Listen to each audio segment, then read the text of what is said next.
Concorso straordinario abilitante all'insegnamento, il primo dopo 6 anni, una finestra aperta anche per i tantissimi precari bassanesi. Questa è la storia che ci racconta una precaria che ha contattato la redazione, docente di lingua straniera da 20 anni. La sua prova è prevista il 28 ottobre, ma siccome le sedi vengono stabilite per ordine alfabetico, lei che è del Bassanese dovrà spostarsi a San Pietro in Cariano, provincia di Verona, fortunatamente il pomeriggio, altrimenti avrebbe dovuto pagarsi le spese dell'hotel per una notte. A lei è andata bene perché a Francesca, che insegna a Tolmezzo, è toccato andare a fare la prova d'esame a Caltagirone in Sicilia, bus, aereo, navetta, treno, corriera, mentre magari un siciliano è toccato andare in Friuli. E io non riesco a capire perché devo andare a finire in un paesino sperduto sui colli dopo Verona a fare questo concorso, quando in realtà io ho una sede di concorso qui a Bassano sotto casa. Ci saranno persone che arrivano da fuori Veneto per fare il concorso qui, non perché hanno scelto di insegnare nel Veneto,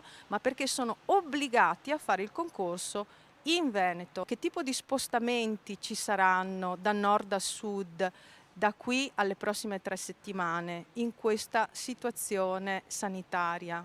Questa situazione è grave. In tempo di pandemia questi spostamenti potrebbero essere evitati sicuramente, ma non è tutto. Se io domani scopro di avere un alunno positivo in classe, io torno comunque a lavorare, aspetto l'esito del tampone.